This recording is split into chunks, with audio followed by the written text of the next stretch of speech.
Kamusta mga kasimanwa? Ay...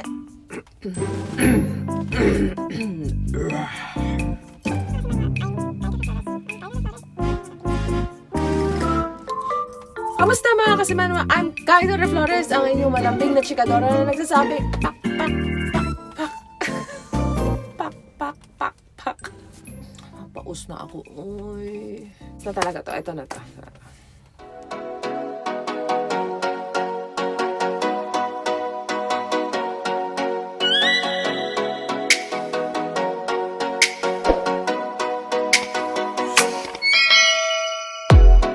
Kamusta mga kasimanwa? I'm Torreflores, ang inyong malambing na chikadora na nagsasabing pak, pak, pak, pak.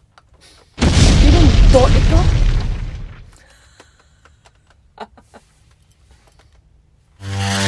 Dito na nga po ang sugpon. Sugpon. Ang karugtong po ng kwento ni Inday sa kanyang pagpunta sa kanyang ate sa Maynila. Ito po ang aking episode 2 ng Ilongga Serye. Pero bago ko i-roll ang VTR, of course, kapag bago ka po sa channel ko, huwag nakalimutan mag-like, subscribe, comment, and of course, hit that notification bell para updated ka lagi sa mga kalokohan ni Inday. Follow nyo na din po ako sa aking mga ibang social medias account, TikTok at Miss Kai 2, FB page Kai Torreflores, and igi.am.kaiki. Salamat! Roll! Ay...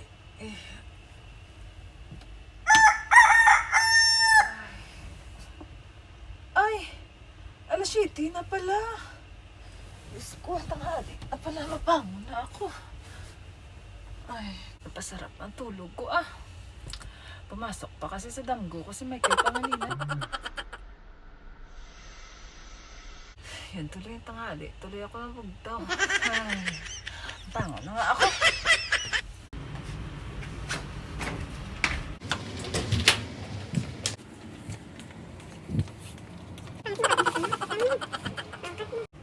Ay.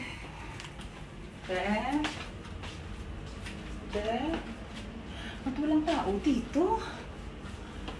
Mataas ng araw ah. Diyos ko, tulog pa ata ang mga tao. May ang grasya ng Ginoo. Baba na, wala silang madampot to. Akin na lang lahat. Ay, Manila talaga. Timpla na lang muna ako ng kape nito. Ay, kape na lang muna ako ah. Para magising ako sa katotohanan. Wala akong jowa.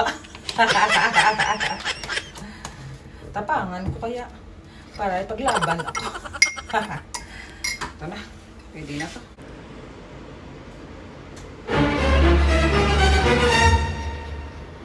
Saan ako kukuha ng mainit na tubig na to? Wala man do termos. Diyos ko. Titingin nga ako dito sa may takulit dito. Wala man dito takulit. No! Paano ako initin? Paano ako dito? Mayamag. Titimpla ng kape man.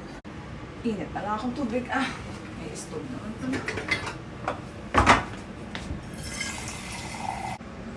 Iinit ako ng tubig. Paano ba ito gamitin? Dito naman nagluluto. Ay, ilagay ko siguro. Eh, paano ba ito gamitin? Paano ako magkakape nito? Hindi ko mugol ito. Alam ko na, ito lang yan. Oh. Doon sa bahay namin sa probinsya. Pagka nagpas, hindi ka ng kalamyupan mo. Wala pa rin. Diyos ko, ano ba ito? Paano ako makakape nito? Rasyunan ko na lang to. Open! Open! Ayaw mo, edi wag. Pilitin mo ang ayaw. Ayaw ko din sa'yo. Diyos ko, kung wala talaga ah. Kaya ko naman siguro uminom ng kape. Malamig, hayaan mo yan siya. Hindi mo alam. Ito na lang gamitin. Pwede na rin to. Ang importante, magkape ako at magising ang katawang lupa.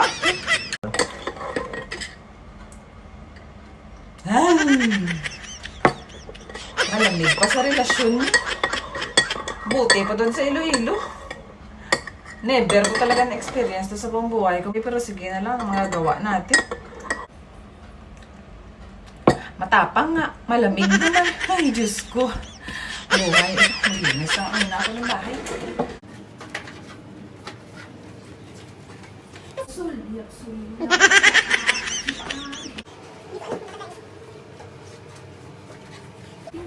Tingin sa aking bigla. babae.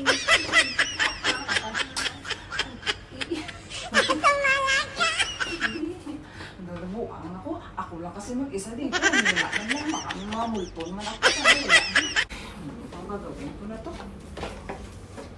Lahat na lang siguro pati sila nilinisan ko. Ang gising sila kung anong oras. Hindi gising na. Bahala. Ay, napagod ako Popo muna ako. Itong oras sa may probinsya. Bugtaw na kami lahat doon. Si Inay, kaya kumusta na doon? Nabahugan na kaya ni Nanay ang baboy. Yan din sinasabi ko, kaya ayaw ko sana pumunta dito sa Manila kasi si Nanay doon wala talagang katulong. Tawagan ko na lang mamaya. Magsasaboob na naman yun. Mga arthritis ko naman yun sa katawan. Ay, kapaway ako kunti. Ay, yun na mamaya. Bugtaw na sila. Wow! May kwarto sa banyo? Social naman itong klaseng banyo na. Liligo na ako Wala man dito balde ka tabo. Paano ako dito maligo? Paano ito? Paano ba ito mabuksan ito? Ganito na lang. Isip na lang ako. A few moments later. Ay! Kabuo Bakit? Kasi hindi nila nilalagay ito doon. Paano sila naliligo doon? Diyos ko. Ay! Yung what na niyo? Ay, ang hirap naman talaga maligo sa mga ganitong klaseng banyo na may kwarto na tapos wala pa lubod. Anong gagawin ko pang lubod sa katawan dito? Ay, freshness.